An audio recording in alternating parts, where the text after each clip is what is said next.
네, 한번 책에 없습니다. 네. 이게 삼남에 내리는 분이라고 이게 아마 선생님 57년도 네. 57년도에 쓰신 거죠? 그게 56년도에 써가지고 57년도에 발표된 겁니다. 네, 어떤 제가 네. 낭송해 주겠습니다. 즐거운 편지 1. 내 그대를 생각하면 항상 그대가 앉아있는 배경에서 해가 지고 바람이 부는 일처럼 사소한 일일 것이나 언젠가 그대가 한없이 괴로움 속을 헤매일 때 오랫동안 전해오던 그 사소함으로 그대를 불러보리라. 2. 진실로 내가 그대를 사랑하는 까닭은 내 나의 사랑을 한없이 입다한 그 기다림으로 바꾸어 버린 데 있었다. 밤이 들면서 골짜기에 눈이 퍼붓기 시작했다. 내 사랑도 어디쯤에선 반드시 그칠 것을 믿는다. 다만 그때 내 기다림의 자세를 생각하는 것뿐이다. 그동안에 눈이 그치고 꽃이 피어나고 낙엽이 떨어지고 또 눈이 퍼붓고 할 것을 믿는다.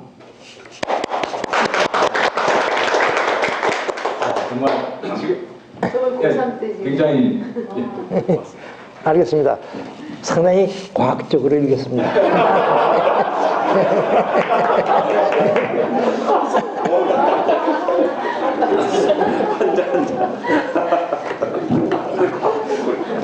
아니, 저 정말 맨 마지막에 꼬박꼬박 읽은 건 잘 읽으신 거예요. 그리고 그 시를 쓰고 난 다음에 예를 들면 조그만 사랑 노래 같은 것도 그 당시에 삶의 진실이에요.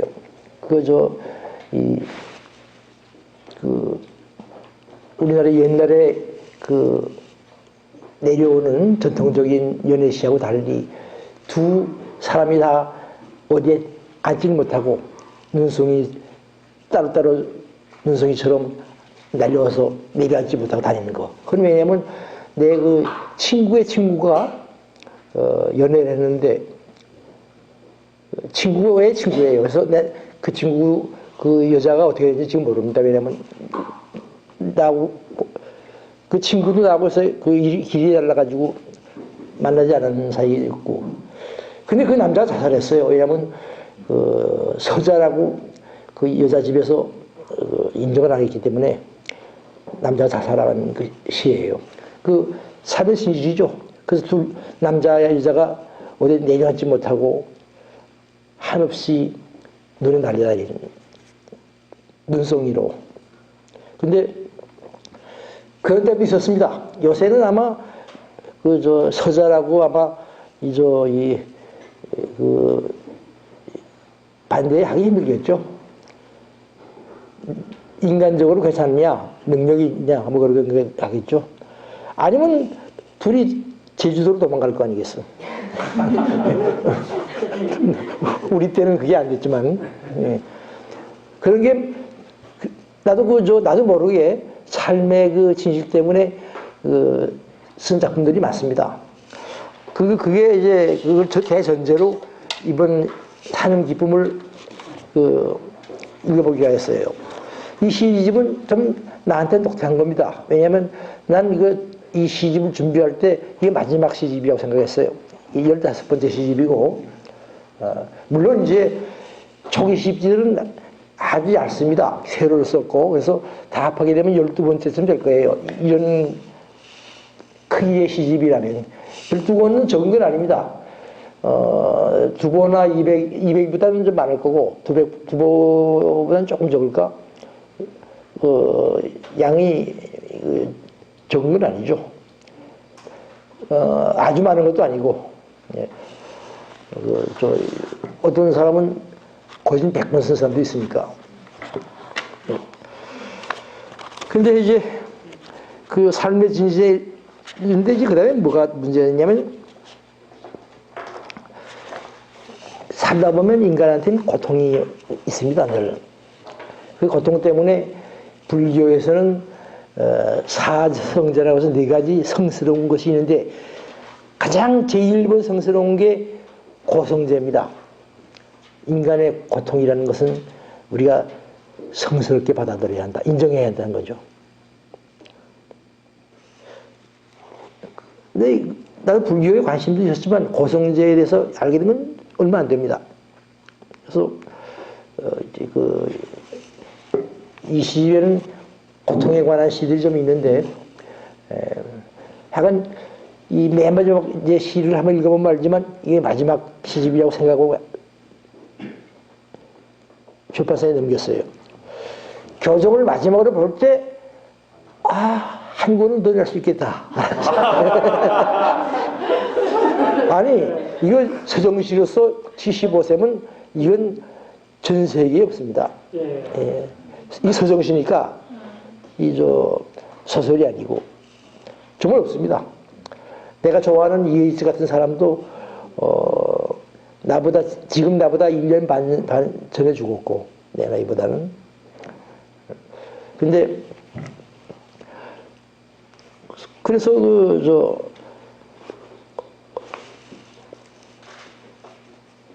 고통까지 포함해서 모든 아픔 또는 모든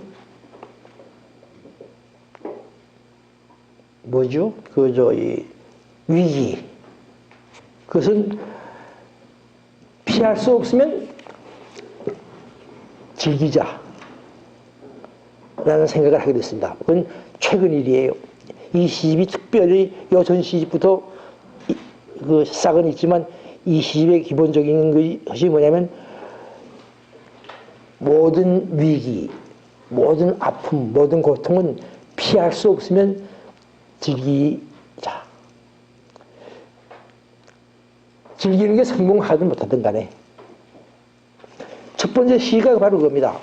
이별의 시인데 이건 좀 한번 읽었으면 좋겠는데 네.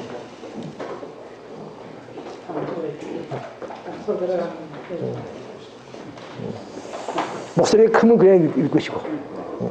이별 없는 시대. 능마에 미국 가는 친구. 가만 이거 9페이지에 있습니다. 제일 앞에 있는 겁니다. 다시 할게요.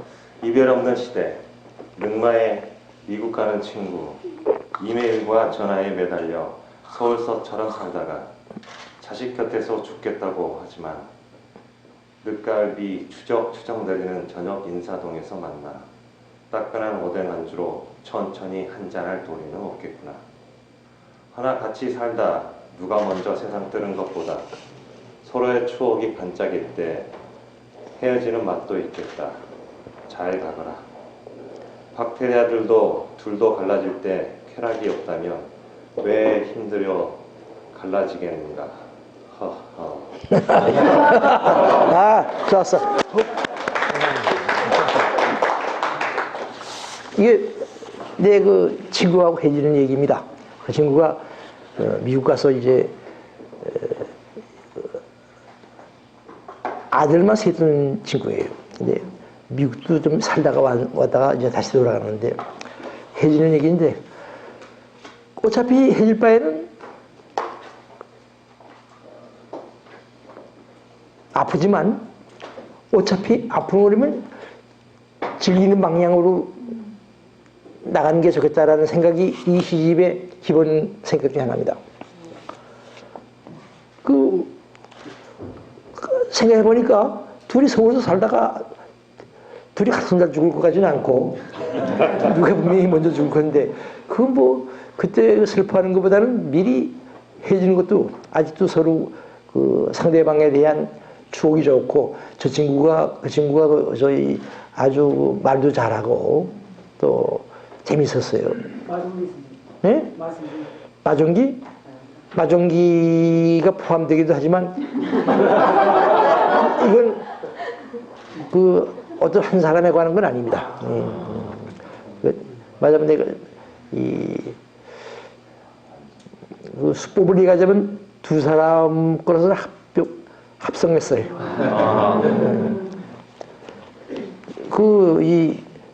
아까 삶에 충실한다고 삶의 진실에서 벗어나지 않는다는 것은 똑같이 있는 그대로 쓰라는 얘기는 아닙니다. 그럼 재미가 없죠. 그리고 또 진실의 일부만 얘기할 수도 있고, 오히려. 그래서 생각하는 것이, 박테리아들도 갈라지는데, 분명히 쾌감이 있을 거라고요. 박테리아들이 괜히 그거 힘들여서, 애써서 갈라지겠어요? 난 그 인간과 인간이 만나는 쾌감이 있듯이, 박테리아는 그 분열할 때 쾌감이 있으려고 생각해요. 그 나름대로. 그건 나중에 발견한 거예요. 이 구조를 쓰고 나서 발견한 겁니다. 이건 먼저 떠오른 거고. 그래서 난 지금도 좀 더 넓게 생각하게 되면 소위 플레저 프린시플, 쾌감 법칙이 박테리아 분열에도 아마 적용될 거라고 생각해요. 규모는 적겠지만, 박 선생님부터 쓰니까 그것도 과학적으로 증명된 건 아닙니다만은 그냥 왜 박테리아들이 왜 갈라져요? 갈라지게 되면 무슨 몸무게도 줄고 절반을 줄게 되면 이건 쉽게 우리 다이어트 하는 거 아니죠? 다이어트 절반을 하면 죽습니다. 이건 뭔가 그 자체에 쾌감이 없으면 갈라지지 않을 거예요. 이건 나중에 발견한 거지만, 다시 한번 분명히 얘기합니다. 좀 즐기자, 그거죠. 헤어지는 것도 즐기자. 라는 대답을 했는데, 나중에 허허한 건 조금, 어떻게 보면, 그러면서도 미련도 있고, 또 좀, 그러면서 또 안 갔으면 하는 것도 있을 거 아니겠어요? 그거에 대한, 그거에 대한 진실이 허허죠. 예. 아까 아주 잘 읽었어요. 허허. 질문 있으면 해봐요. 이 책 한 권 가지고 고려대학교 자세전인가? 오늘 수요일이죠? 6주 전이구나. 제가 날짜 계산해서 잘못합니다. 일주일에 고려대학교 대학원, 국문과 대학원 20명 앞에서 같이 3시간을 이 책 하나 가지고 얘기를 했어요. 그렇기 때문에 그 질문들이 좋았고, 전공하는 학생들이니까, 이제 박사학위도 되고, 받고 그럴 사람들이니까. 여러분들 혹시 묻고 싶은 거 있으면 물어봐요. 여러분은 저희 전문가가 아니기 때문에 꼭 멋있고 무슨 차원 높은 질문을 하실 필요가 없습니다. 그냥. 네? 69페이지, 68페이지. 뒤에요. 예, 중간에 있는. 보세요. 68페이지요? 네. 소련행. 예, 원독하고 난독하고 선생님 설명 좀 듣고 싶은. 네, 이거 저희 부산 피난 갔던 얘기가, 부산이 아니고 대구까지 포함해서, 예. 이거 2개 들었는데, 그건 조금 이따 하죠. 그래. 네. 왜냐면 이 시하고 둘은 좀 옛날 시인데, 이 시집이 내 마지막 시집이라고 생각하고 집어넣습니다. 그러다가 교정 다 끝나고 보니까 시가 2-3편 생기는데 이건 한 권은 더 만들 수 있을 것 같아서 내가 미리 이 마지막 시집이라고 얘기하는 게 참 다행이다라고 생각합니다. 또 거짓말이잖아요. 가능한 한 거짓말을 안 하고 살아야죠. 가능한 한 인간은 또 거짓말 안 하면 안 될 때도 있죠. 인간관계에 있어서 상대방을 위해서 거짓말을 좀 해야 될 때도 있죠. 그 밖에 다른 질문 요금 없으세요? 저는 102페이지 뒷부이라는 아니, 그건 조금 더 가서 이별 없는 시. 지금은 이별 없는 시입니다. 정말 옛날에 비해서. 옛날엔 말이죠. 미국에 전화 한번 걸게 되면 그 당시 봉급의 한 10분 일은 날아갑니다. 이 돌려서 미국 받아가지고 우리가 번호 가르쳐가지고 연결도 했어요. 무지무지하게 비쌌습니다. 그러니까 그때는 정말 이변이 있는 시대였는데 요새야 전화 무슨 또 그것뿐이야. 이걸로 하고 말이 그러니까 정말 이변 없는 시대가 꼭 좋은 시대인지 모르겠지만 없습니까? 짧아서? 네.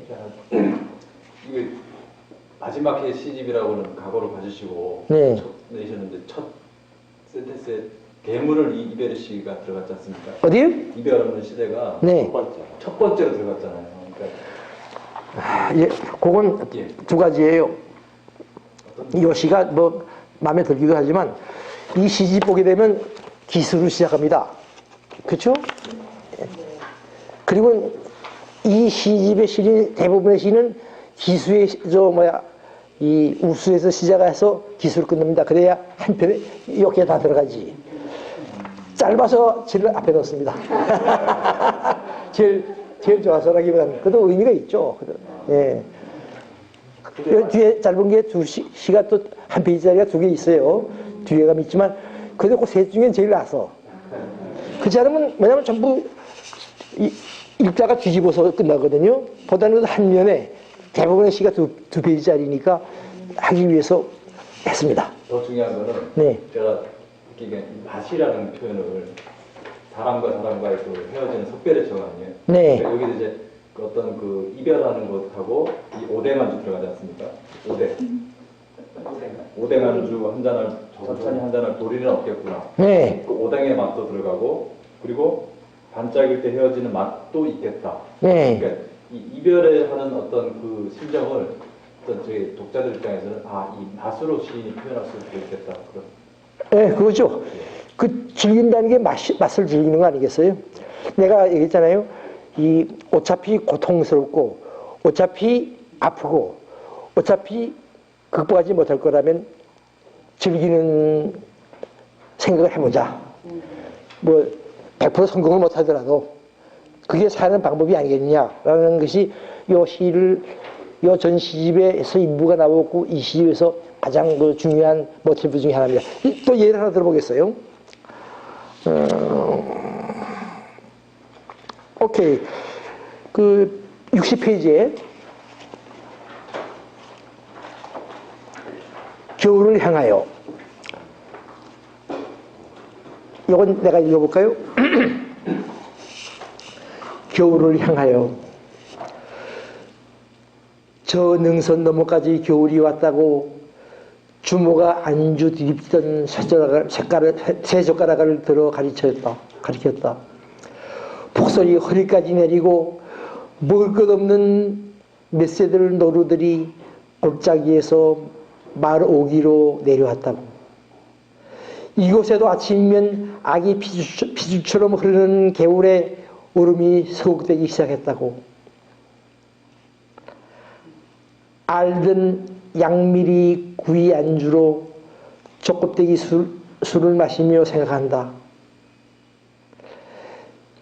내 핏줄에도 얼음이 서걱대지는 않나. 텔레비전 켜놓은 채 깜빡깜빡 조는 처저녁에 잠 깨어 손가락 관절 하나 꼼짝하기 싫은 새벽에 그리고 이 술병 마저 비울까 말까 저울질하는 바로 지금 내 핏줄에도 얼음이 서걱대지는 않나 그거죠. 생각을 조금 흔든다. 그래, 뾰족한 얼음 조각들이 낡은 혈관 녹록 긁으며 흐르면 시원치 않겠나? 골짜기 가득 눈꽃이 이 세상 것 같지 않게 피어 보여줄 게 있다고 아슴아슴 눈질하고 있는 석영 속으로 몸 여기저기서 수정구슬 쟁그랑 소리나는 반투명 음악 비디오 들어가 보자. 이왕 늙은방에 좀 신나게 늙자 그거죠. 그래서 그 생각을 좀 다르게 되면 우리 내 피가 좀 지금 젊은 사람 피보다는 좀 안 좋을 거예요. 좀 깨끗하지 않을 겁니다. 하지만 이제 이럴 때 얼음 물어가지고 이 냇물에 얼음 조각이 흐르듯이 흘러서 그걸 좀 벗겨버리면 얼마나 좋냐.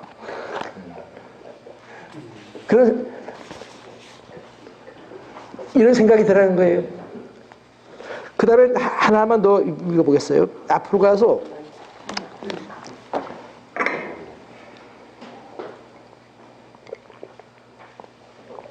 아니, 저 읽는 사람들도 앞으로 혹시 고통스러운 일이 있을 때 자기 힘으로는 어떻게 할 수 없을 때 고통을 자기 힘으로 피할 수도 있을 때가 있죠.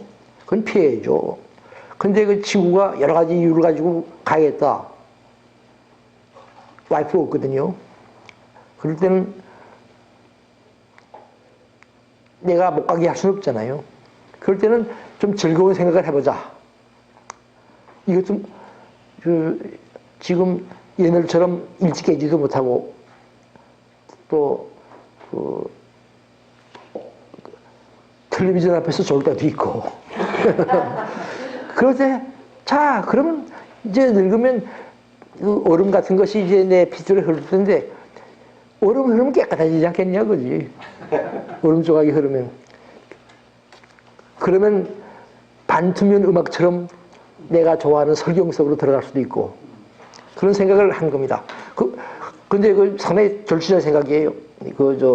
장난스러운 생각은 아니고. 그 다음에 22페이지인가요? 한번 봅시다. 아까는 묵화이불이라는 걸 한번 누가 읽어주세요.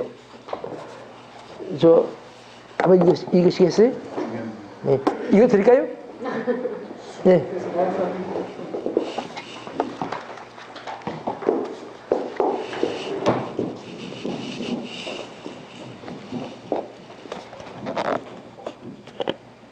묵화이불 2011년 1월 16일 인 마냥 맑음 서울 최저기온 영하 17.8도 낮 영하 10도 눈속을 한없이 걷는 것처럼 오전을 보냄 차 등에 덮인 눈 쓸어주려 나가보니 연고처럼 살에 달라붙는 추위 베란다 화분들에게 거실 문 좀 더 열어주고 가벼운 추위 속에서 가볍게 책을 읽음. 문득 나도 모르게 거실 마룻바닥에 깔리는 건너편 동과 동 사이 나무들의 묽은 그림자와 베란다 난들의 짙은 실루엣이 만나며 실시간으로 만드는 긴 네모 꼴묵화.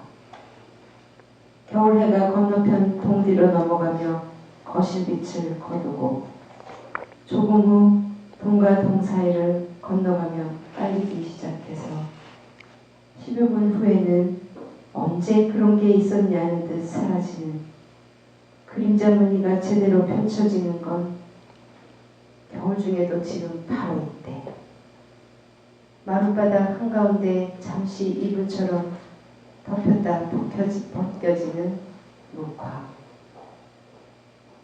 그 속에 들어가 몸을 눕혀본다. 내 몸의 넓이와 길이에 얼추맞는다. 이곳에서 20몇 겨울을 살아내면서 묵화이불 속에 들어온 건 이게 처음이지. 느낌과 상관없이 따스하다고 속삭인다. 벌레처럼 꿈틀거려본다. 지금까지 바른 느낌과 따스한 느낌 가운데 하나를 고르라면 늘 바른 느낌이 느끼리라고 생각하며 살아왔지만 이 허전한 따스함이 지금 식어가는 마음의 실핏줄들은 다시 펴주는구나. 아, 잘 읽었어요. 이건 정말 감정이 잘 들어가 있는. 이건 조금만, 이건 내가 나까지 포함해서 내 신앙독 중에 최고 중에 하나입니다.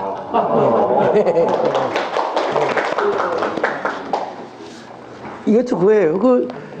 지금 이 아파트는 내가 지금 23년째 움직이지 못하는데, 어머님이 아버님하고 이제 4층이고 같은 엘리베이터 탑니다. 내가 8층인데 아버님이 돌아가시고 이제 어머님이 지금 99세입니다. 근데 같이 사시진 않는다. 다만 내가 필요할 때 내려가라면 내려와라.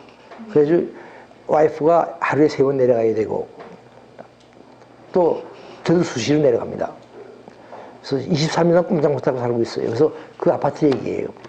그리고 이 시집의 아파트 얘기가 많습니다. 왜냐면 내내 아파트에서 살았으니까 진짜 3, 40년 동안.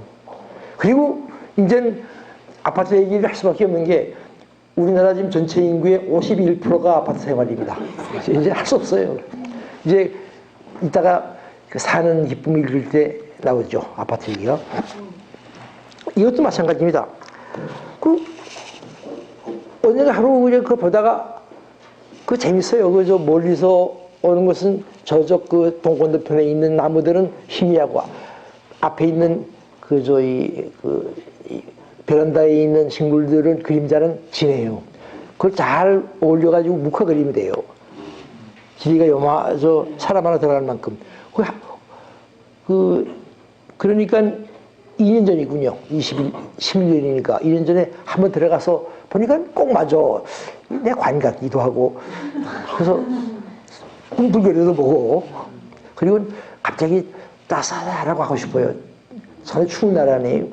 추운 날은 요새 이때도 굉장히 이 기름 아끼느라고 실내도 꽤 춥습니다. 그리고 이 베란다에 있는 식물을 살리기 위해서 열어놓으니까 상당히 추워요. 그것도 참 따뜻하고 하고 싶어요. 그러니까 좀 따뜻해져요. 그리고 뭔가 이 식어가는 마음의 실핏줄들을 다시 데펴줘요. 그러니까 그 추위를 내 맘대로 온도를 맘대로 할 수 없습니다. 겨울에 아마 이 베란다 문을 안 열었으면 과히 춥지 않았을 거지만 그래서 좀 추워도 이 정도는 따뜻하다고 생각하니까 살만해요. 이 시집의 중요한 모티브가 그거라니까. 하여간 할 수 없을 때는 즐겨라 그거죠. 일부러 그럴 필요 없고 일부러 그러는 사람은 마조키스트라고 그러죠. 마조키스트는 사디스트처럼 좋은 게 아닙니다. 가장 자연스러운 자기가 제일 좋은 거예요. 이상 성격자는 안 좋죠. 일부러 그러는 건 아닙니다. 그런가 하면 이 시의 또 하나의 모티프가 뭐냐면 교감해야 한다 그죠. 자기 혼자 사는 세상이 아니다. 교감하라. 그것이 이 시집의 중요한 그 모티프 중에 하나인데 16페이지 보십시다. 뭘 하지? 예. 이거 누구 한 번 더 읽으시겠어요? 예. 뭘 하지? 히스토리 채널 고대 중국 무기 재현이 끝나며 깜빡대던 잠이 깬다. 왕대로 만든 포신이 제대로 대파를 뱉어냈던가? 수백 초 화살이 불꽃들을 해달고 적진으로 날아섰던 10시. 언제부터인가 창을 도닥이는 가을비. 내일부턴 산책길에 쑥부쟁이들 기 꺾이고 나적들 소리 없이 굴러다니고 억새들은 흰머리를 날리겠지. 또 남미산 미라의 신원 찾기가 시작되는구나. 채널을 바꾸려다 그만 끈다. 신선한 가을비 소리. 이제 뭘 하지? 뭘 하긴. 우산 쓰고 나가 빗소리 억양을 높였다 낮췄다 하는 골목들을 지나 대문 지붕이 검은 빗물 흘리는 알정부 켜진 문들을 지나 어둠의 바닥에 몸을 튕기는 빛발들을 빛의 원불로 만드는 가로등이 지키고선 관장 오신 문 닫은 남로에 올라 환한 원불 빗소리를 속에 들어가 이제 뭘 하지? 산다는 게 도대체 뭐람? 같은 혼자 묻고 혼자 답하는 물음들을 비우고 찬비에 몸속까지 식는 새들이 서로 괜찮지 주고받는 불의를 서로의 귀 속에 파묻는 조그만 꾸국 소리를 담고 내려오지. 네. 근데 여러분 이 글 읽기 훈련도 특별히 받습니까? 난 저희 험한 여행만 한 줄 알았는데 참 잘 읽으시네. 이것도 그겁니다. 여러분은 못 느낄 거예요. 할 일이 많으니까. 근데 우리만 해도 저녁 때는 저녁이 되면 이제 8시, 9시 되게 되면 이 텔레비전에 묵일 때가 많습니다. 일을 하든가 책을 읽든가 아니면 음악을 듣든가 텔레비전 보든가 셋 중에 하나인데 또 어떤 때는 텔레비전이 재미있으니까 특히 난 히스토리 채널을 좋아했거든요. 요새는 참 재미가 없었어. 히스토리 채널이 진짜 옛날에는 좋아하는데 요새는 그냥 로건샵이 뭐죠? 전당포 얘기만 나와. 미국 요새 좀 못 사니까 전당포 얘기만, 그렇죠? 피카즈라고 고물 사러 다니는 사람들 얘기 아니면 전당포 얘기가 많죠? 폰샵 얘기들. 그래서 요새는 재미없지만 이 시도 한 2년 전에 쓰였는데 히스토리 채널이 재밌었어요. 그 얘기입니다, 선생님. 히스토리 채널 고대 중국 무기 재현이 끝나며 깜빡 들던 잠이 깬다. 깜빡 졸았죠. 왕대로 만든 포신이 보니까 옛날 중국서는 대나무에다가 화약을 넣어가지고 쐈더군요. 제대로 대파를 뱉어냈던가 수백 적 화살이 불꽃을 해달고 적진으로 나왔던가 10시 언제부터인가 창을 도닥이는 가을비 내일부터는 산책길에 쑥부쟁이들 기껏 끼고 낙엽들 소리 없이 굴러다니고 옥새들은 흰머리를 날리겠지. 또 남미산 미라의 신혼 찾기가 시작되는 거야. 근데 남미산 미라 나왔거든요. 채널을 바꾸려다 그만 끈다. 신사는 가을비 소리. 이제 뭘 하지? 이제 뭘 하지가 나이 드는 사람한테는 와요.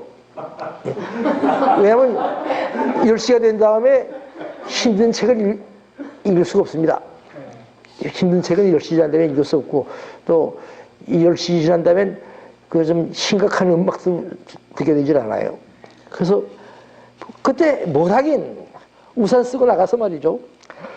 빗소리 영향을 높였다 낮췄다 하는 골목들을 지나 대문 지붕이 검은 빗물을 흘리는 알전구 켜진 문들을 지나 오둠의 바닥에 몸을 튕기는 빗발들을 빛의 원뿔로 만드는 가로등이 지고선 관원장 모신 문 닫은 남묘.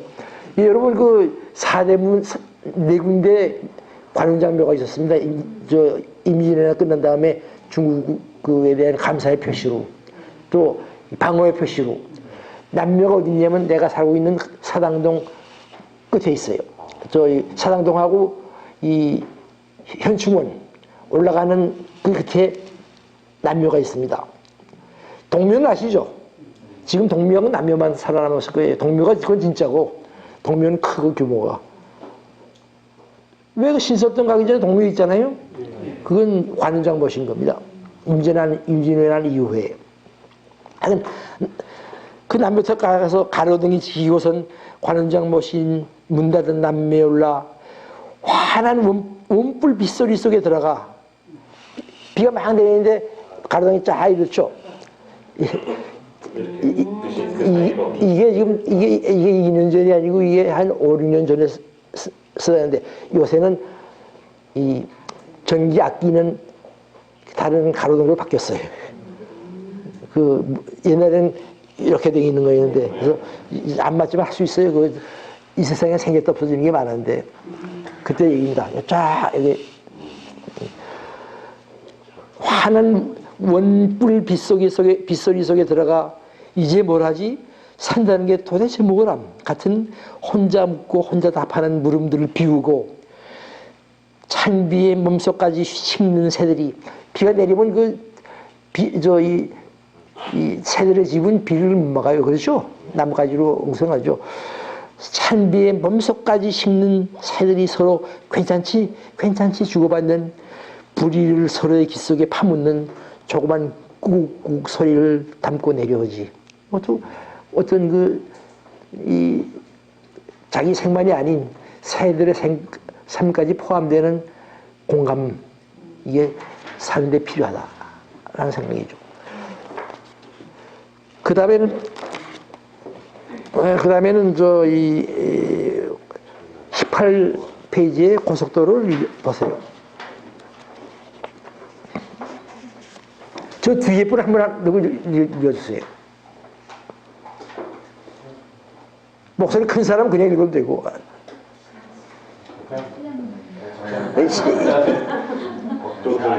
예. 가져가세요 하려고 쓸 때. 가을 저녁 고속도로 휴게소에서 갈까마귀 때 두 번째로 하늘을 가로질러 오는 것이 많이 성겨졌구나. 주차장에선 낙엽들 굴러다니기 시작하고 나무들은 지금쯤 몸에 꽉 끼는 라이트를 두르기 시작했겠지. 어슬어슬 마음이 마른다. 낙엽을 펼치며 화장실에 다녀온 듯 간격을 두고 두 사람이 발을 털며 들어와 마주하는다. 표정을 보니 한 손금 위에 두 점, 향 나라다는 커피 앞에 놓고 걷다 말없이 창밖을 내다본다. 아 지겨워. 어디 다른 새 좀 한번 타볼까? 그거 좋지. 콩깍지에서 콩알 탁 튀어날 듯. 헌데 서둘러 전조등 편 성판차를 또 가라는 대로만 달리는 고속도로. 쉴 곳은 어디? 몸부림 털듯 마음을 털며 일어선다. 나서와야 굴러다니는 낙엽 속에서 한눈 팔고 있는 차 곁으로 가느니 눈 쓰리고 속 쓰린 가을 저녁. 무엇인가 뜯긴 표정 지닌 사람들 둘이 옆차에 나란히 올라 시동을 건다. 그들의 얼굴 바람에 부르는 마른 낙엽 느낌. 빈터에서 덧없이 밟히지 않기를 빕니다. 나도 시동을 건다. 네.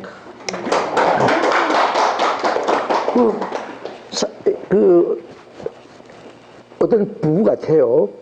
그러니까 한 손금에 있는 두 점이죠. 그 표정을 보면 알 수 있죠. 근데 둘 다 심각해. 와서 커피 마실 생각도 안 하고 멍하니 밖을 내다보고 있어요. 그래서 둘 다 아주 칠 생각을 하는 거고 헤어질 생각도 하고 그러는 것 같은데 고속도로에서는 튀어봐야 소용이 없어요. 가는 한 군데밖에 없으니까 반대 방향으로 들어갔다간 큰일 나죠. 하여간 그런데 이제 나와서 이제 잘 타는데 보니까 그 부부가 옆에 차 타고 있어요. 근데 얼굴 보니까 뭐 자꾸 뜯긴 얼굴이고 꼭 낙엽 같아요. 근데 그들의 얼굴 바람에 구르는 마른 낙엽 느낌. 빈터에서 덧없이 밟히지 않기를 빈다. 정말 저 사람들 낙엽처럼 밟히면 어떨까라는 생각이 들 때 빈다. 나도 시동을 건다. 일종의 공감이죠.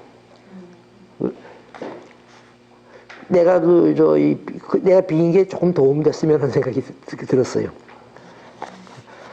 하나만 더 읽어보죠, 여기서.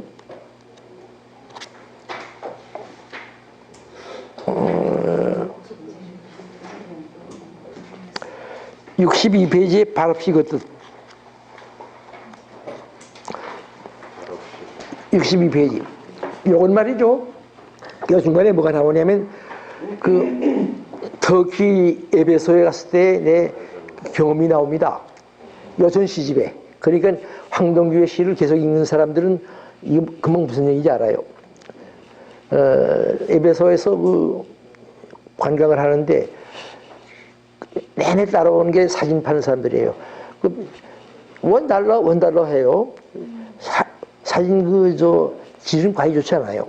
내가 한 1불씩 파는데 한 친구가 좀 잘 절며 팔려다 놨어요.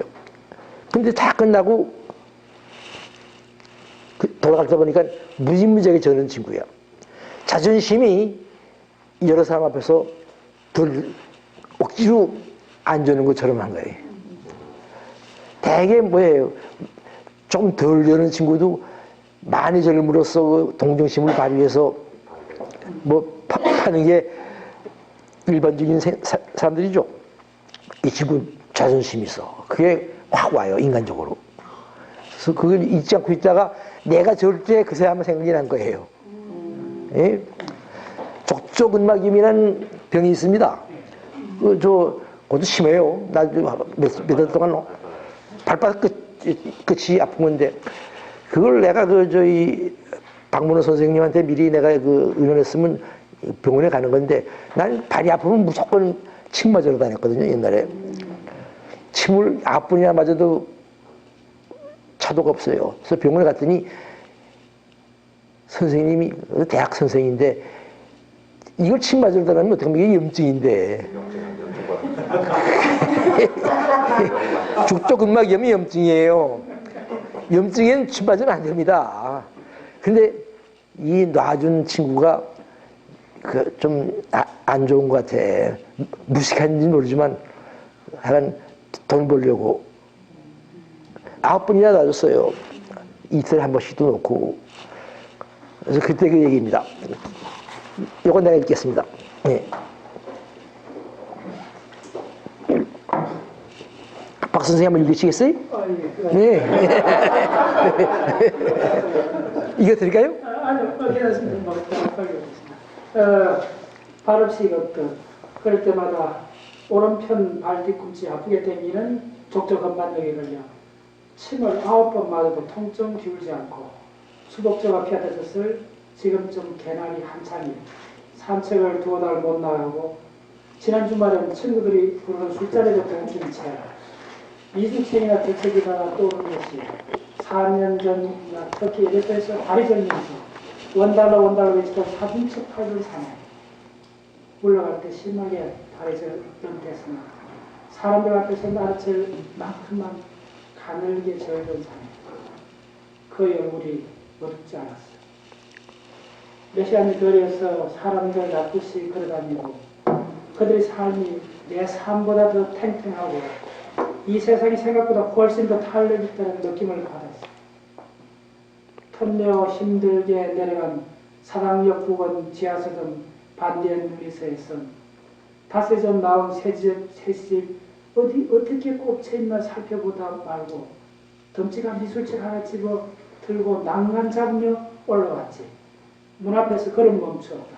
젊은 남녀가 수화를 하고 있었다. 남자는 턱 높이까지 올린 한 손, 두 손 쉬지 않고 움직이고 여자는 두 손을 맞잡고 열심히 쳐다보고 있었다. 다시 발길을 옮기겠다. 아, 이 사람이 불빛이 담긴구나. 여자가 울고 있었다. 참수 없이 기쁜 표정이 담긴 얼굴이 손 없이 수화하듯 울고 있었다. 나는 저름을 입고 그들을 지나쳤어. 네. 자, 이겼습니다.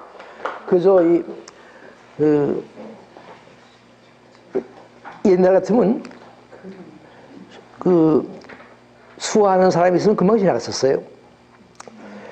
우리 때는 장님을 보면 기분 나쁘다고 침을 뱉고 그랬습니다. 여러분 시대는 그렇지 않겠죠. 요새는 정말 장애인들 보호하죠. 근데 우리 때는 좀 그랬어요. 근데 이 시를 쓰는 무렵, 이게 일단 한 4년 전일 겁니다. 이 시가 4년 동안 쓴 거니까. 족저근막염에 걸려서 쩔음거리고 다녔습니다. 한 석 달을. 그런데 어느 날은 정말 친구들이 술 마시러 나오라고 그러는데도 못 나가고 아주 좀 우울하고 좀 그랬어요. 그래서 이제 밖에 나갔다 들어오는데 마을버스 타려고 했는데 마을버스 정거장 바로 앞에 파스텔시티라고 있습니다. 사당역에. 거기에 밑에 지하실이 반덴 루니스라는 서점이에요. 여전 시집, 겨울밤 0시 5분이 한 시집이 어떻게 꽂혀있나 보려고 내려갔어요. 그러다가 시집은 저쪽에 있고 난 다시 저러고 그러는데 아유 그냥 저 싫어서 미술책 하나 들고 다시 난간 잡고 올라왔어요. 올라온 그때 얘기입니다. 보세요. 세 번째 패러그래프입니다. 문 앞에서 걸음을 멈추었다. 젊은 남녀가 수화를 하고 있었다. 남자는 턱 높이까지 올린 한 손 두 손 쉬지 않고 움직이고 여자는 두 손 마주 잡고 열심히 쳐다보고 있었다. 다시 발길을 옮기려다 아 여자 눈에 불빛이 담겨 있구나. 여자가 울고 있었다. 참을 수 없이 기쁜 표정 담긴 얼굴이 손없이 수화가 울고 있었다. 나는 절름을 입고 그들을 지나쳤어. 가만히 난 확실히 모르는데 혹시 프로포즈가 아닌가 싶어. 남자가 결혼하자고 그런. 난 모르 수월 모르죠. 근데 하여간 여하튼 그 여자는 우는데 눈물 막 흘리는데 그처럼 기쁜 얼굴이 없어. 그러니까 내가 아픈 것도 잊어버리고. 어떻게 보면 그런데 이 공감하다 보면 뭔가 이익도 봐요. 아픈 게 훨씬 덜해지는. 아 정말이에요. 혹시 이러면서 난 너한테 2억 줄게는 아니었겠죠? 난 모르니까 난. 근데 내가 90%는 최소한도 이 프로포즈 같아요. 근데 약간 여자가 우는데 난 그렇게 기쁜 얼굴은 본 적이 없어. 그런 게 다 세상 좀 관찰하게 되면 다 볼 수 있어요. 여러분이 다 무심히 지나가서 그렇지. 세상 살다 보면 참 재밌어요. 정말 절름거리는 거 잊어버리고 마을버스 탔어요. 나중에 또 저긴 저렇지만 저도 그 당시는 전과 같지 않아요. 기분이 나 확실히 100% 자신 있게 이해 못하겠어요. 후에 생각한 거니까. 그런 게 이제 살다 보면 추억이라고보다는 어떻게 보면 이 살면서 찍는 점 같은 거예요. 삶의 의미가 들어가는. 그 다음에 시간이 얼마나 없구나. 그 다음에 이제 사는 기쁨을 한번 읽어볼까 해요. 좀 길지만 이 시집에서 가장 중요한 시니까. 그게 어떻게 보면 질문 하나 해도 될까요? 네? 질문 하나 드려도 돼요? 네, 질문하세요. 네. 아까 묵화이를 거기서 보면 네. 이제 바른 느낌이라는 단어 표현이 있었잖아요. 네. 바른 느낌, 따스한 느낌에서 바른 느낌보다 따스한 느낌. 아주 질문 잘했어요. 저 고대에서도 그 질문을 두 가지나 물어보다 조금 다르게. 난 늘 생각할 때 무슨 문제 생기게 되면 따뜻한 것보다는 그래도 정의로운 게 바른 느낌이 위라고 생각하고 살아왔는데 바른 느낌을 버리자는 게 아니라 허전한 이게 지금 겨울에 혼자서 지금 추운데 이 17도 지금 10도 돼가지고 이 문 열면 아마 영상 1, 2도밖에 안 될지 몰라요. 내 문이. 그땐 또 이 아끼느라고 기름 아끼느라고 조금 주고 그랬어요. 그래서 들어가서 참 따스하라고 생각하고 그러면서 하면 덜 추워요. 이러다 보니까 이 정의도 좋지만 인간의 따스함도 참 좋구나. 그건 나한테만 따스한 게 아니라 다른 사람에게도 따스한 거죠. 다른 사람에게 정의로움만 가지고 대할 게 아니라 따스함도 가지고 대하는 게 사는 방법이구나 그런 걸 느끼는 거예요. 포괄적으로. 됐습니까? 네. 바른 게 정의롭고 올바른 거죠. 그거 중요하죠. 하지만 그에 못지않게 따스함도 중요하다라는 걸 살면서 공감하면서 발견하는 거예요. 원래 좀 그거랑 관련돼서 네. 앞에 첫 번째 이별 없는 시대에 네. 보면 쾌감이라는 단어를 쓰셨잖아요. 아, 네. 쾌감이라는 단어는 좀 약간 보면 요새 젊은 사람들이 좀 쓸 수 있는 단어 같이 느껴지거든요. 선생님 같이 나이가 좀 많이 드신 분들보다는 그 쾌감이 그런 단어라는 게 네. 좀 약간 알겠어요. 근데 쾌감은 말이죠. 이게, 이거 처음에 생각할 때는 박태희한테 쾌감이 있으리라는 생각을 안 했어요. 그러다가 시를 쓰다가 보니까 이제, 갈라지는 놈들도 있는데, 예. 하니까 쾌감이 생각난 건데, 진화론적으로 보면 다 쾌감이 있을지 몰라. 이 모든 생물들이 하는 거에. 연애가 쾌감이 있듯이. 네. 하여간 나도 좀 더 과학적인 것은 박 선생님한테 문의하시더라고요. 네. 네. 뭐 한 10분쯤 더 와도 괜찮죠? 예. 네. 아니, 보니까 지금 9시가 된 것 같아서. 재밌다기보다는 참. 왜냐면 이건 어떻게 보면 이 사는 기쁨이 이 시집의 집대성이거든요. 네. 사는 기쁨 1. 38페이지입니다. 네. 내가 여기 준비한 건 좀 더 많은데, 이거 하게 되면 한 30분이나 40분 더 걸릴 것 같아서 그건 생략하고. 그래도 그 10시까지 하면 이제 배고프잖아요, 여러분. 이 밑에서 이 우동 하나 먹고 올라왔지만, 여러분 아마 배고플 거예요. 그래서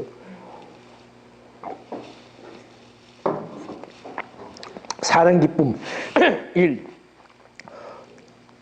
오디오 둘러매고 한강 남북으로 이사 다니며 개나 고양이 곁에 두지 않고 70대 중반까지 과히 외롭지 않게 살았으니 그간 소홀했던 옛 음악이나 몰아들으며 결리는 허리엔 파스 붙이고 수박씨처럼 붉은 외로움 속에 막 박혀 살자 라고 마음 먹고 남은 삶을 달릴 수 있을까? 2. 사는 건물을 바꾸지 않고는 바꿀 수 없는 바람이 있다. 40년 가까이 아파트만 몇 차례 옮겨 다니며 나의 집으로 가는 징검다리건이 생각했다. 마지막 디딤돌에서 발을 떼면 마련한 집에 담을 헐고 마당 절반엔 꽃을 심자. 야생화 밟지 말라 표지 세우는 현충원 산책길엔 도통 없는 노루귀, 돌단풍, 은방울꽃. 그래, 모르는 데서 눈 크게 뜨고 만난 은방울꽃. 카잔차키스 묘소에 열심히 살고 있던 부겐벨리아. 루비보다 더 예쁜 루비들을 키우는 노박동굴을 심자. 겨자씨 비위의 어머니 겨자도 찾아 심자. 나머지 반은 심지 않아도 재물의 이사와 자리 잡는 풀과 민박 왔다 놀러 왔는 이름 모를 꽃들에게 내주자. 개미와 메뚜기 그리고 호기심 많은 새들도 들르고 벌레들도 섞여 살겠지. 그래, 느낌 서로 주고받을 마당이 있고 귀심 아주 빠지기 전 오디오 볼륨 제대로 울려줄 집이 주어진다면 제가 지금 집에 어디에 있어도 크게 버팁니다. 아랫집에 문제는 오크통에서 30년, 책상 구석에서 30년 세상이 잊고 산 위스키 얍세요. 발란타인 30년짜리가 나도 아주 좋은데 모셔뒀다가 잊어버리고 30년 후에 발견한 게 있어요. 그래서 그 친구들하고 한턱 낼 때 자랑하면서 이게 60년 된 거다 하고.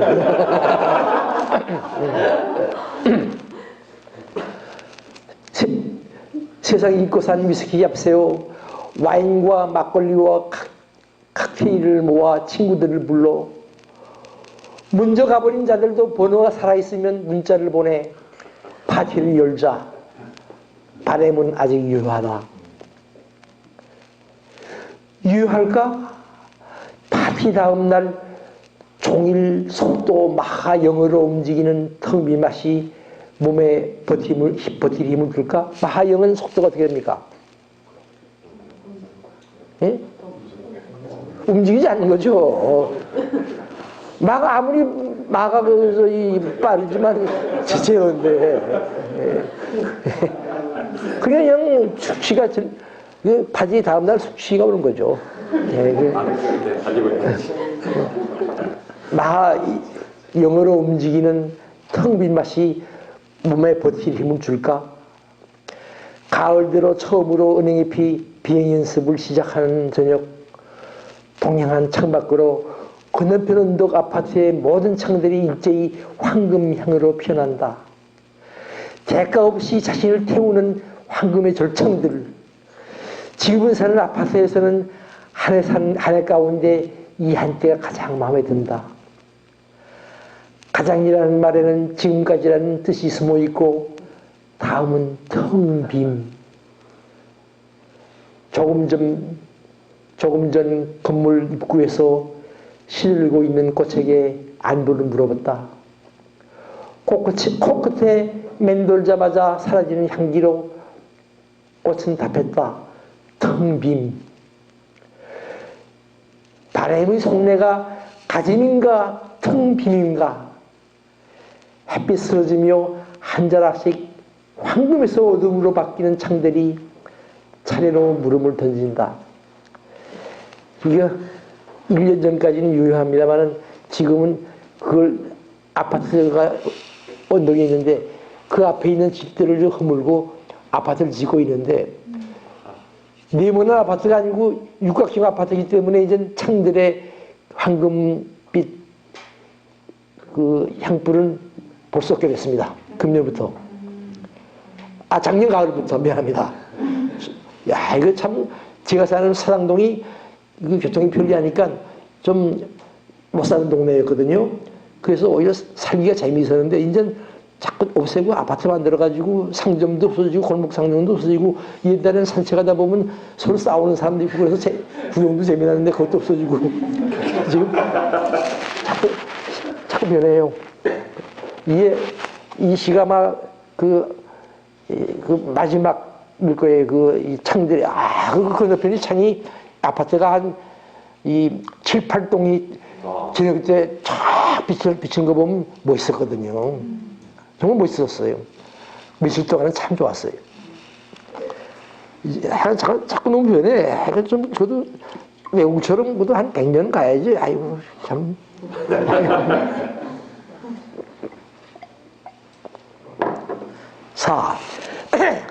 변하는 게 그뿐이 아니죠. 제가 모르는 데를 좋아해가지고 모르는 데 행이라는 시집도 있습니다. 그간 굴에서 주차장 집어넣고 매점과 화장실 내고 길 펴고 넓혀 오르내리는 맛을 한껏 줄인 모른데 발걸음 멈추게 하던 제비꽃 달개비들 사라지고 수무다들 기든 은방울꽃 자취 감추고 미끄러워 마음은 잡아주던 바위길은 보이지 않고 올라보면 시야 가득 차오는 비닐하우스들 뜬구름도 되지 않고 모르는 데서 풀려는 모른데 그 언저리에 집 한 칸 마련에 강원도에서 차를 몰다 덜 살고 싶을 때면 슬그머니 들려 낮에는 대에 올라 다른 아무데도 눈주지 않고 밤에는 모기불 피워놓고 모기침 쿡쿡 맞으며 답답하면서 풀러나리려던 긴 꿈에서 이젠 새삼 노연하지 않아도 괜찮게 되었는가? 영영 노연하지 못하게 되었는가? 모르는데 올라가는 길이 참 바위도 미끄럽고 꼬불꼬불하고 좁았는데 오늘 가보니까 완전히 주차장도 만들고 상점도 만들고 길을 넓게 폈어요. 뭘 취미의 극치 중에 하나지. 그걸 그렇게 하면 그거 되나? 관광객들이 그걸 좋아하나? 좀 험한 맛이 있어야 가지. 올라가 보면 비닐하우스뿐이고 옛날에 없었는데. 오. 그럼 어떻게 사느냐 그거죠.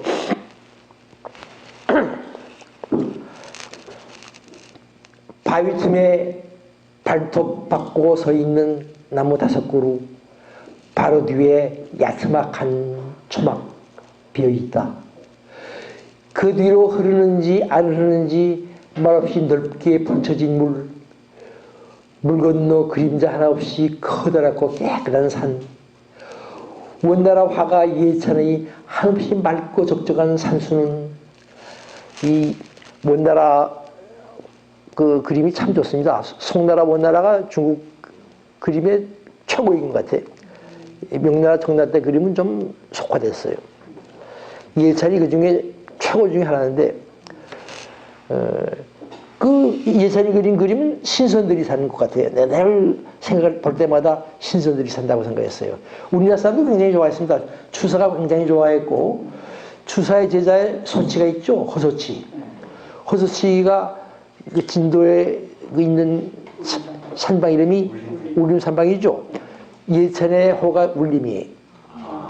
그만큼 굉장히 우리나라 사람들이 사랑하던 아주 속세를 좀 초월한 그런 그림이에요. 제가 이 사람 그림을 좋아해가지고 이 동경거리를 헤맨 적이 있습니다. 이 사람 그림은 여러분 이 좋은 그림책을 살려면 서점에 가면 살 수가 없습니다. 그걸 처음 알았어요. 이런 서점은 이건 나오자마자 그 서점에 가요. 정가 예를 들면 이 5,000엔이면 처음부터 만 원에 팔아. 그 서점으로. 많이 치질 않으니까. 그러니까 동경 시내를 돌아도 못 샀어요. 그 다음에 중국 가서 샀는데 좀 싸게 샀는데 질은 좀 떨어져. 이 사람 그림은 내가 상당히 좋아하기 때문에 여러분 그거 사고 싶으면 그 서점에 가야 됩니다. 동경서는. 난 그런 걸 처음 알았거든요. 원나라 화가 예찬의 한없이 맑고 적적한 산수는 운둔 신호만 켜지면 모든 것 놔두고 들어가 신선이들 가볍게 거닐고 싶었던 곳. 오늘 그의 그림 다시 들여다보니 사람들도 짐승들도 그냥 들여다보기만 했을 뿐 메시 하나 날지 않는다. 들어오려면 그림자도 놔두고 오라. 읽던 책 그대로 놔두고 휴대폰은 둔데 잊어버리고 백주 한 병 차고 들어가 물가에 베지 않게 숨겨놓은 벨프로 천천히 너를 저을까. 건너편을 귀향했으나 산이 통째로 너무도 크고 맑아 무심결에 더욱 무심해져 느낌과 꿈을 부려놓고 그냥 떠돌까. 바람이 인다. 갑자기 구름대들이 이리저리 몰려다니고 여기저기 물기둥들이 솟아 상체를 흔들고 얼음처럼 투명한 해가 불타며 하늘 한가운데로 굴러나온다. 바위에 발톱 박은 나무들이 불기처럼 너울대자 불이 날카로운 새들이 큰 소리로 울부짖며 몰려든다. 느낌과 상상력을 비우고 마감하라는 삶의 끄트머리가 어찌 사납지 않으랴. 예찬이여, 아픔과 그리움을 부려넣는 게 신선의 길이라면 그 일에 한참 미치는 아이들의 웃음소리 간간히 들리는 곳에서 말을 더듬는다. 벗어나려다 못 벗어난 벌레 문 자국같이 조그맣고 가려운 이 사는 기쁨 용서하시게. 감사합니다. 요 시에 대해서 질문하고 싶은 저는 이 상상력과 마지막에 우리 느낌을 비우고 신선이대로 한다면 우리나라 사람이나 중국 사람이나 일본 사람들이 다 신선이 되고 싶어 했는데 나는 안 되겠다 겁니다. 용서하시는 게. 이 사는 기쁨이 더 중요하다 그죠. 그 사는 기쁨이 비록 벌레문 자국같이 조그맣고 가려운 그런 사는 기쁨이라도 상상력과 느낌을 다 버리고 초월해가지고 이 신선처럼 사는 것보다는 이것이 되겠다. 신선되지 않겠다. 라는 매니페스토입니다. 혹시 여러분 질문 있으면 해보세요. 선생님 그 지난 그전 시집에도 앞에 네? 초월은 초월되지 않는 곳에 있음을 알았다. 그렇죠. 네, 그 여전 시들에 나오죠. 예. 네. 정말 초월은 초월하지 않는 곳에, 초월을 모르는 곳에 있는 게 아니라 초월 알고 초월 안 하는 데 있는 거죠. 그렇죠. 그래야 진짜 전보다는 더 깊게 인간을 사랑할 수 있고 또 자기 삶도 사랑할 수 있고 무지몽매해서는 안 됩니다. 알고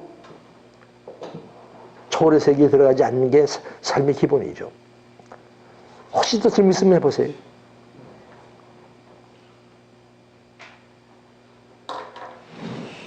없으면 이것으로 오늘 있으면 해보세요. 아까도 얘기했지만 그 6.25 때 그 얘기요.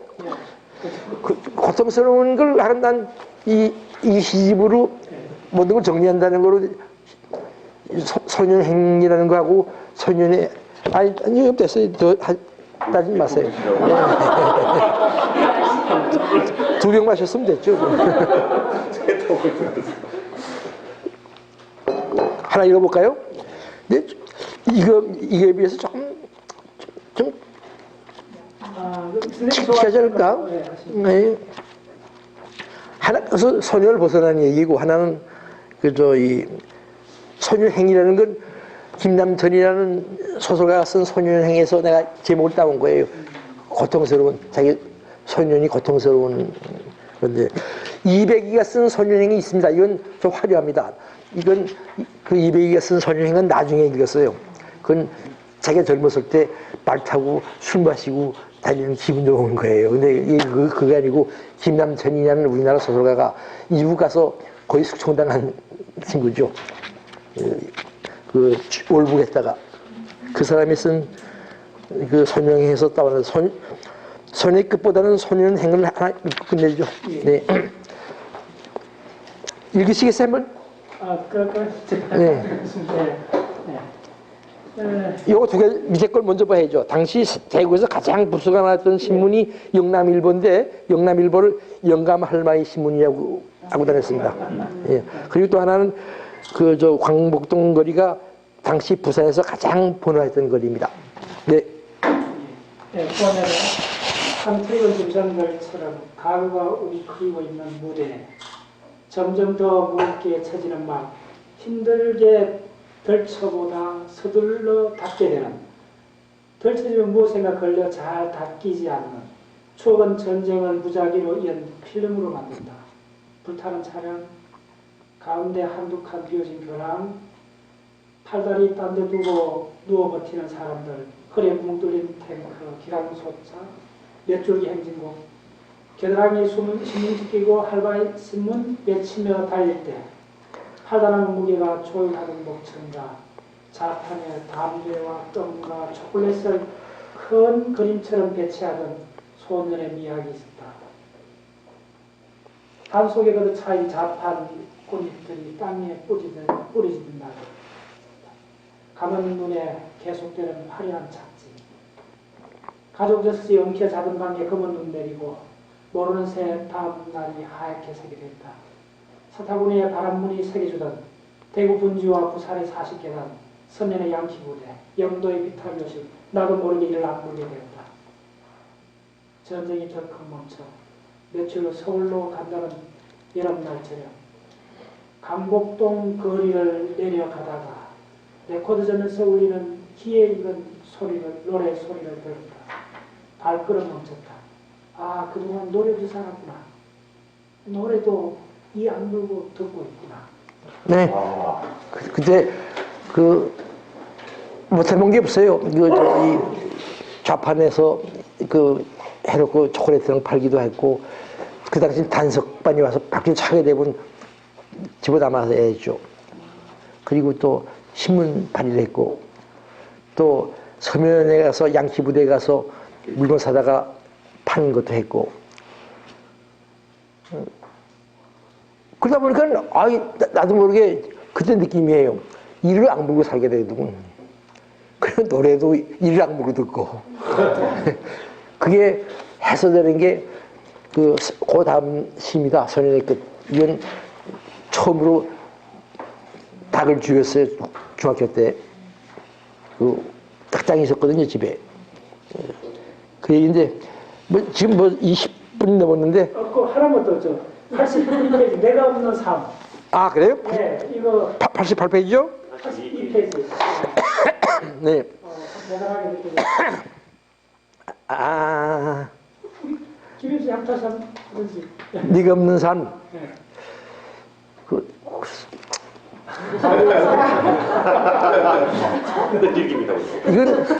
이것도 앞에 있는 시하고 연결이 좀 되어 있는 거죠. 네.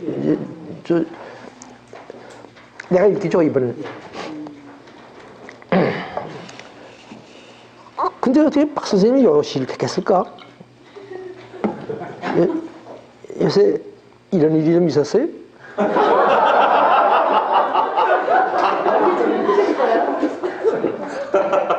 무슨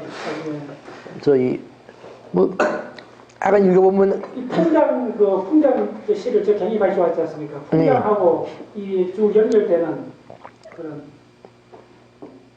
오케이 하고 그래도 이건 이 삶에서 중요한 사람 하나가 없어진 얘기죠.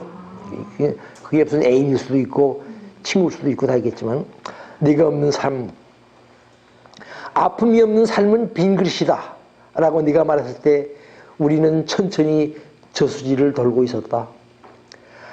앞벼랑 끝에 V자형 진달래꽃 뭉치 뛰어내릴까 말까 아슬아슬 걸려있고, 저수지 수면은 온통 새파란 물비늘, 아주 정교히 빚은 그릇일 수도 있겠군 나는 생각했다. 네가 없는 삶은 빈 그릇이다 라고 말하려다 활짝 놀란다. 수위 낮아진 저수지에 어느샌가 가을이 깊어 색새들이 모두 나무에서 뛰어내려 물가까지 내려와 누워있고, 아예 물속에 든 놈도 있었다. 마지막 순간 마음 돌려 물가에 서 있는 술병도 있었다.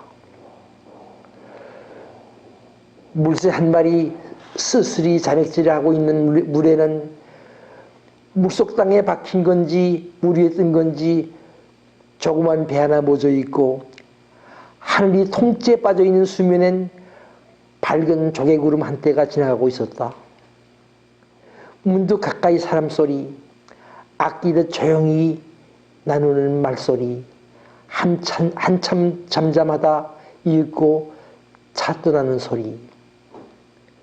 물새 어디 갔나 자취 없고 조개그름 흘러가 버리고 무덤덤이 배가 혼자 떠 있다. 혹시 박 선생님이 그 귀중한 사람하고 헤어지지 않았는가? 네.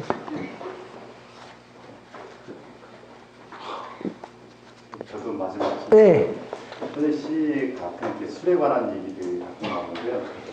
과거에 이렇게 젊었을 때 드셨을 때 술 드신 느낌하고 이제 연세 드셔서 이렇게 술 드시는 느낌이 좀 어떠신가요? 그게 궁금해요. 다시 한번 말씀해 주세요. 네. 술 얘기가 많이 나오시는데 네? 술에 관한 네네, 술이요? 네. 그건 자랑할 만한 게 못 되는데, 왜냐면 우리 때는 술밖에 위안이 없었어요. 영화도 1년에 볼만한 건 한 편이나 있을까? 같은 영화를 두세 번 보기도 했고, 또 그 과외 갔더니 유학생이 하나 마음에 든다고 해서 꼭 뭐 연애하는 상대가 아니라 그래도 내가 카드를 보냈더니 카드가 왔어요. 크리스마스 카드가. 그래서 야 이건 희망이 아주 없는 건 아니로구나 하고 커피 한 잔 마시자고 했더니 뭐 그때는 남자하고 여자가 커피 학교 근처에 있는 커피 그 샵에 가게 되면 소문날 때야. 그래서 그 여자하고 커피 같이 마신 게 4학년 때 수학여행 가서 처음 마셨어요. 이런 데니까 여행은 또 함부로 할 수 있는 줄 아세요? 웬만한 데는 버스가 하루에 한 번밖에 안 가요. 그러면 가서 정말 형편없는 것을 민박해야 돼. 빈대도 있는 곳에서. 어떤 데는 쌀을 가져가야 됩니다. 쌀이 그 출근기에는 없어요. 아니요. 그 집에도 없어요. 그냥 쌀을 한 대 가져가면 반대는 밥 해주고 반대는 자기들이 먹고 김치 좀 주고 그 반대 가지고 공짜로 사기도 하고 그냥 여행도 마음대로 못할 때 제일 편한 게 그 무리대 앞에 있는 쌍과부 집 가서 술 마시는 게 최고예요. 그 참 많이 마셨어요.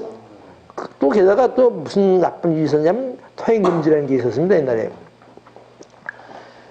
그래서 11시만 되면 막 퍼먹는 거예요. 12시 반에 버스 타고 집에 가야 돼. 가도 간신히 도착할까 말까 하는데.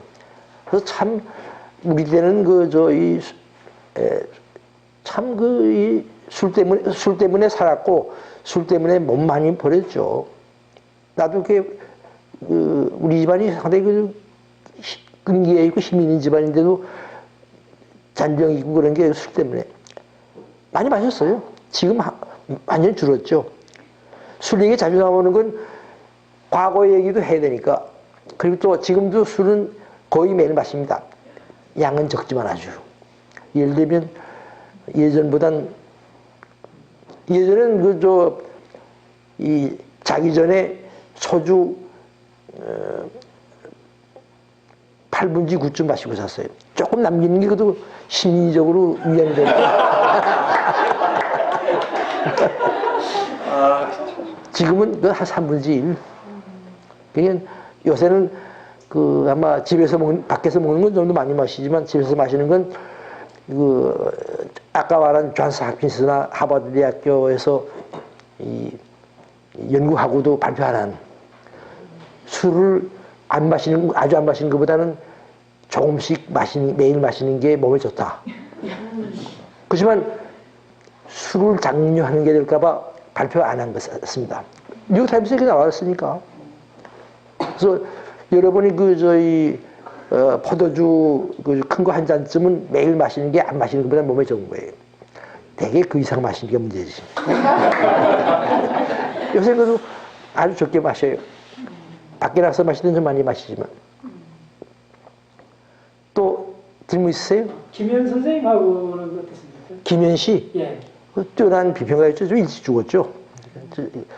그 친구는 나보다 술 더 잘했어요. 근데 이 집안에 이 간에 내력이 있어가지고 간암을. 그 친구한테 혼난 게 뭐냐면 그 친구가 입원하기 전에 전날 그냥 보낼 수 있어요. 그래서 이 대감복집이라고 반포에 아주 값이 싸면서 참 좋은 집이었어요. 그래서 이 복수육을 내가 먹였거든요. 그래서 그 친구 술 안 마시고 나만 술 마시고. 근데 그 친구가 한 잔만 나 혼자만 몇 잔 마실 수 있어요. 그래서 꼭 한 잔이다. 그래서 한 잔만 먹였어요. 한 잔을 먹여가지고 사실 간에 기별도 잘 안 가는. 근데 김현희가 죽고 나자 황동규가 마지막으로 술 마신 자다. 김현희하고.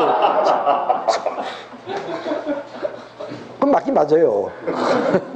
그렇지만 나는 5잔인가 6잔 마셨고 김현희 한 잔 마셨는데 한 잔은 간에 기별도 안 갔을 거야. 그래도 그것도 해명하느라고 그것도 참 거북하대. 내가 그냥 해질 수 있어서 뭔가 고온소에서 보니까 그 이 복집이 제일 좋아. 그 까치 복이 참 좋았거든요. 그래서 그 복수육이 상당히 그 당시엔 비쌌어요. 20몇 년 전이니까. 내 봉급에서 죽을 내야만 제대로 먹을 수 있어. 그거 먹이고 난 종종 좀 마시고, 종종 그땐 두꺼워 이중으로 있죠. 뜨겁지 않게 하기 위해서. 그래서 양이 얼마 안 됐어. 나는 6잔쯤 먹으면 이제 좀 얼큰하고, 김현희도 아마 6잔은 먹어야 얼큰할 텐데, 이제 못 먹는 거죠. 한 잔 먹었으니까 술 같이 먹은 건 사실이죠. 또, 예. 요새 이제 사람들이 그 치유라는 데 관심이 많으면서 치유. 예, 그 문학 치유란 말도 하고 그러던데요. 이게 그저 아까도 보면 이제 의과대학에서도 이제 이런 시를 가르친다고 그러는데 그게 좀 이런 선생님 같은 시인이 쓴 시를 이렇게 읽는 거하고 자기가 뭔가 이렇게 유명한 시인은 아니지만 이렇게 좀 뭔가 쓰는 거하고 치유의 효과로 본다면 난 치유의 효과보다는 치유하고 상관없이 이건 그 한 세계 속에 들어갔다 나오는 겁니다. 시나 소설을 읽는 것은 그러니까 치유에 앞서서 인생을 이해하는 데 도움이 돼요. 난 그 치유, 그 소위 음악이나 그 요새 그 젊음이 어떻고 저쩌고 하는 거 있죠. 그것도 뭐 도움이 된다고 생각했는데 이 피로 사회 쓴 친구 있죠. 그 사람은 도움이 안 된다고 썼어요. 그게 오히려 자기의 진정한 세계에 대한 눈씀을 방해한다고 그 친구는 얘기했대. 난 그 친구 말에 100% 동의는 안 해요. 치유도 될 겁니다. 무슨 뭐 미쳐야 청춘이다 그런 거인가요? 아파야 청춘이든가. 난 저거 읽지 않았지만 뭐 미국지를 보면 그렇다는 얘기도 있어요. 그래서 난 한 누군가 그 사람처럼 그렇게 아주 비판적은 아닌데, 근데 오히려 그런 글 때문에 진짜 세계에 대해서 눈 뜨고 자기를 끌고 나가는 힘을 오히려 방해한다는 사람도 놈도 있어요. 그러니까 간단한 문제는 아니에요. 어떻게 보면 미사역구이고 다 그런 식으로 하면 그런 식으로 고칠 수 있으면 벌써 다 세상 문제가 다 해결될게요. 말로 해결되는 게 아니고, 그것도 이 문학 작품은 하나의 세계를 만들어 가지고 하니까 여러분이 그 말로 그냥 좋은 얘기 듣는 거하고는 좀 다르죠. 이 속에는 이 작품 속에 모순도 있고 이게 세계입니다. 그냥 멋있는 말로 된 거 아니에요. 내 시에도 보게 되면 모순이 동시에 존재하는 것도 있어요. 그 즐거운 편지도 내 삶으로 끝날 줄 알지만 그동안에 눈이 그치고 꽃이 피어나고 다시 계속되는 우리 전통적인 연애시처럼 계속되는 면도 있는 겁니다. 그게 두 개의 모순이 들어가 있어요. 그게 삶이죠. 우리 삶이 한 가지만 가지고 됩니까? 모순도 있고 서로 상극되는 것도 있고 서로 부딪히는 것도 있고, 그 예술 작품에서는 그걸 다 보는 거죠. 그런데 그렇지 않고 그냥 아파야 청춘이다 그러고는 너무 단순해요. 그건 크게 도움 안 될 수도 있어. 한 누구죠? 피로사회라고 그것도 독일 친구인데 그 사람은 도움 안 된다는. 또 질문 있습니까? 한 인터뷰나 선생님 글을 보니까 대부분의 사람들이 선생님을 대가라고 하지 않습니까? 네? 대가. 대가? 혹시의 대가. 네. 얘기를 하시는데 선생님께서는 대가라는 말을 호기심을 잃은 사람이라고 이렇게 글을 쓰신 적이 있었거든요. 대가 행세하면 네. 끝납니다. 그래서 선생님이 이렇게 문학적 성과나 위대한 시를 쓰는 데 있어서 어떤 게 가장 좀 중요하다고 생각하셨는지. 왕도가 없죠. 하여간 세상에 대해서 관심을 가지고 호기심을 가지고 또 이 인간에 대해서 애정을 가지고 똑같은 경우이기 때문에 그 애정 속에는 미워할 것은 미워한다는 까지 포함되어 있는 겁니다. 반드시 뭐 다 좋아하는 거 아니지. 그 한 가지로 얘기하기 힘든 거예요. 그건 어떻게 보면 한 인간이 죽을 때 가서야 그 평가가 되는 그런 거예요. 이제 그만둘까요? 왜냐면 난 여러분하고 나하고 꼭 이게 마지막이 아닐 수도 있어. 내가 금방 죽을 것 같진 않아. 네, 오늘 참 좋았습니다. 기대했던 것보다도 더 좋은 모임이었어요. 만남이었어요. 네, 난 여러분이 과학자들이기 때문에 과학에 관심 가진 사람이기 때문에 좀 더 뻑뻑할 줄 알았는데 아주 생각한 것보다 훨씬 더 기분 좋은 만남이었습니다. 감사합니다.